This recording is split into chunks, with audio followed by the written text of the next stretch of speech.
Hello, good morning, good afternoon, good evening my dear friends, welcome to my channel the travel man. मैं हूँ इस वक्त Hong Kong में Victoria harbour के पास बैठा हूँ। पीछे आप नज़ारा देख सकते हैं खूबसूरत। और इस वीडियो में हम सिर्फ बात करेंगे एक्सक्लूसिवली हांगकांग ट्रांसपोर्ट के बारे में, कैसे ट्रैवल किया जाए, क्या क्या आइडेंटिफिकेशंस हैं बेसिकली वो मैं आपको बताने लगा हूँ। और सबसे सस्ता चीप कैसे रहता है आपके लिए ट्रैवलिंग, उसके बारे में इस वीडियो में हम बात करते हैं। आगे बढ़ने से पहले थोड़ा सा टाइम निकाल के इस चैनल को ज़रूर सपोर्ट करें।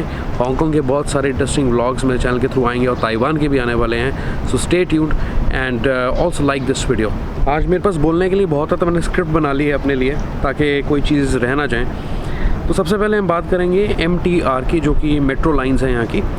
फेरीज़ की बात करने लगा हूँ मैं, टैक्सीज़ की बात करने लगा हूँ, बसेस की बात करने लगा हूँ, टूरिस्ट बसेस भी चलती हैं और क्या कॉस्ट हैं, इनकी टाइमिंग्स वगैरह, what ever is good for you. तो सबसे पहले हम बात करेंगे MTR की। तो यूजुअली बैंकॉक में या सिंगापुर में आप जाते हैं, ट्रैवल करते हैं, तो वहाँ पे कहते हैं MRT लाइन्स, लेकिन यहाँ पे कहते हैं MTR, मतलब मास ट्रांजिट रेलवे। दो किस्म की लाइन्स हैं बेसिकली, एक ब्लू लाइन, एक रेड लाइन है। जो ब्लू लाइन है वो पूरे हांगकांग में चलती, ईस्ट टू वेस्ट की डायरेक्शन में चलती है, east to waste.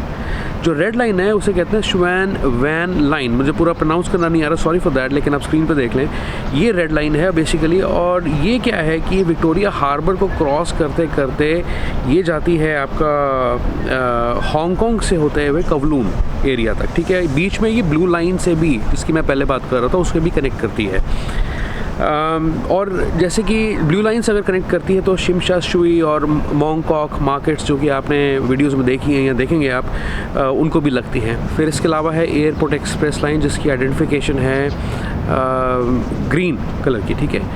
Airports of course ये चलती है और जाके सिटी में जाके लगती है, कहीं पे भी मतलब मिल जाती सिटी में जाके। और बेसिकली ये कवलून और हांगकांग को कनेक्ट करती है विद द एयरपोर्ट। तो एक तो ये है, ये तीन किस्म की आइडेंटिफिकेशन है मेट्रो लाइंस की। इसका जो फेयर बैठता है यूजुअली किसी भी का, डिपेंड करता है आप किस से किस डिस्टेंस पे जा रहे हैं। जो कम से कम फेयर है वो $4 का लगता है, और अगर देखा जाए $6 का भी लगता है, कहीं 8 का भी लगता है, कहीं 14 का भी लगता है। तो डिपेंड करता है कि डिस्टेंस कितना है, उसके बेसिस पे यहाँ पे आपका चार्ज होता है। ऑक्टोपस कार्ड आप बनवा सकते हैं, दो किस्म के इसके अंदर कार्ड होते हैं। एक तो है ऑक्टोपस टूरिस्ट कार्ड, जिसके अंदर क्या है कि आप 37 या $34 आई थिंक पे करते हैं, 39 करते हैं, I am sorry, 39 Hong Kong dollar पे करते हैं। उसके अंदर कोई आपको वैल्यू नहीं मिलती है और उसका कोई रिफ़ंड नहीं होता, तो वो बिल्कुल यूज़लेस है एज अ फॉरेन टूरिस्ट। खासकर अगर आप शॉर्ट ट्रिप के लिए आते हैं, 4-5 दिन के लिए आते हैं, 1 हफ्ते के लिए आते हैं, उस केस में जो बेटर आपके लिए रहेगा that is to use on loan Octopus card, जो मैंने लिया है। ऑफ कोर्स आपको पता होगा, अगर नहीं पता तो बता दूँ, $200 के लिए आप डिपॉजिट करते हैं, मतलब कि इसमें $50 तो सिक्योरिटी वो रखते हैं, बाद में रिफ़ंड करा सकते हैं जब आप छोड़ के जाते हैं हांगकांग, मतलब कि $500 अपने बचा सकते हैं। प्लस उसके ऊपर $150 की आपको जो है वैल्यू मिल जाती है यहाँ पे, तो उसको यूज़ करके आप काफ़ी जगह घूम सकते हैं। ये जो कार्ड्स हैं आप ऑक्टोपस का, ये आप कन्वीनियंस स्टोर में भी यूज़ कर सकते हैं, जैसे कि 7-Eleven के सर्कल यहाँ पे ज़्यादा, तो वहाँ यूज़ कर सकते हैं। इसके अलावा जो है आप शॉपिंग मॉल्स के अंदर भी, मतलब जैसे कहीं आप फूड कोर्ट में बैठे हैं तो वहाँ पे ऑक्टोपस कार्ड को यूज़ कर सकते हैं। कहीं पे भी किसी भी MTR स्टेशन में आप इसको रिचार्ज करा सकते हैं या उसका रिफ़ंड ले सकते हैं। तो खासकर अगर आप वापस जाते हैं, मैं रिकमेंड करता हूँ कि आप एयरपोर्ट पे जाके उसे सरेंडर करें और फिर अपना $50 लें। फिर बात करते हैं फेरीज़ की। तो फेरीज़ जो हैं बेसिकली हांगकांग आइलैंड और कवलून के बीच में चलती हैं यहाँ पे, और इसके दो पॉपुलर रूट्स हैं। पहला तो है शिमशा शुई और सेंट्रल को कनेक्ट करता है, दूसरा है वैन चाई और जो शिमशा शुई को कनेक्ट करता है। इसकी जो टाइमिंग्स है वो मैंने नोट करके रखे हैं, आपको बता देता हूँ। जो सेंट्रल और शिमशा शुई के बीच में चलती है फेरी, उसकी टाइमिंग सुबह 6:30 बजे से लेके रात के 11:30 बजे तक है। और जो वैन चाई शिमशा शुई के बीच में चलती है, उसके टाइमिंग्स हैं सुबह 7:20 से लेके 10:50 रात तक के, ठीक है। और ऑक्टोपस कार्ड भी आप यहाँ से खरीद सकते हैं और ऑक्टोपस कार्ड आप यूज़ भी कर सकते हैं। यूजुअली जो वेटिंग टाइम है वो 12 मिनट रहता है। अगर सेंट्रल शिमशा शुई लाइन की बात को, एक फेरी के बाद दूसरी फेरी आती है, और दूसरे का वैन चाई और जो शिमशा शुई का रूट है उसके अंदर 20 मिनट की वेटिंग भी जा सकती है। फिर बात करते हैं हम ट्रैम्स की, और ट्रैम्स भी काफ़ी इंटरेस्टिंग है। ब्रिटिश रूल के टाइम से इस्टेब्लिश किया गया था यहाँ पे। और ट्रैम्स का ऐसा रहता है कि जो फेयर है मिनिमम वो 3.5 या 4 हांगकांग डॉलर का रहता है एडल्ट्स के लिए। 163 ट्रेन्स जो हैं, ये ट्रैम्स जो हैं सॉरी चलती हैं, जिसके अंदर ये पर डे के हिसाब से 2,30,000 लोगों को ट्रांसपोर्ट करती हैं। इतनी कैपेसिटी है इनकी। ये जो ऑपरेट करती हैं, they operate basically between east to west of Hong Kong island, ठीक है, इसके बीच में ये ऑपरेट करती हैं। एक चीज़ और कहना चाहता हूँ कि ये 6 रूट्स में बेसिकली डिवाइडेड है, जिसके अंदर 30 किलोमीटर का रेडियस ये कवर करती हैं विद 120 स्टॉप्स पूरे, अगर आइलैंड की मैं बात करूँ वेस्ट टू ईस्ट। फिर टैक्सीज़ की बात की जाए तो टैक्सीज़ तो खैर काफ़ी ज़्यादा एक्सपेंसिव है यहाँ पे, गोज़ विदाउट मेंशन। और रेड टैक्सीज़ जो है ज़्यादा प्रोमिनेंट है, चलती हैं पूरी सिटीज़ में, जो कवलून और हांगकांग आइलैंड में के बीच को कनेक्ट करती हैं और वहीं चलती हैं सारी।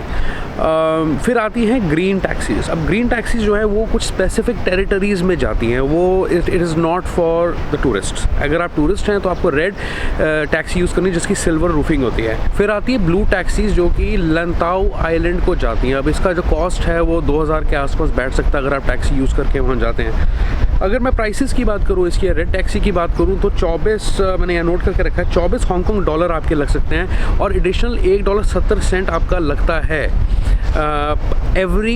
For every 200 metres.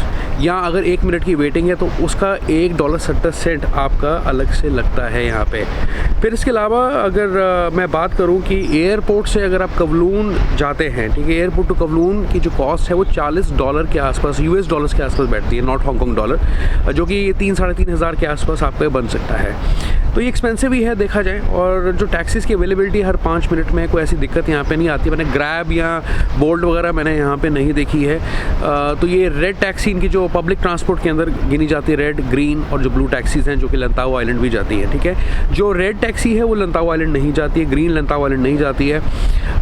लंताओ जाती तो ब्लू टैक्सीज़ आपको देखेंगी अगर सड़क पे, तो वही लेके जा सकती हैं। फिर अगर मैं बसेस की बात करूँ तो MRT जो है MTR लाइन्स के साथ वेल कनेक्टेड है। कवलून और नॉर्थ ऑफ हांगकांग आइलैंड की तरफ की चलती है। यूजुअली टूरिस्ट अगर यूज़ करेंगे तो साउथ ऑफ हांगकांग विजिट करने के लिए करेंगे, और वो तभी करते हैं जैसे लंताओ आइलैंड जाना है आपने, या आपने जो नई टेरिटरीज़ वगैरह जो यहाँ बनी है वहाँ अगर आपने जाना है। इसका जो टाइमिंग्स हैं सुबह 5:30 बजे से लेके 6 बजे से लेके स्टार्ट हो जाती हैं।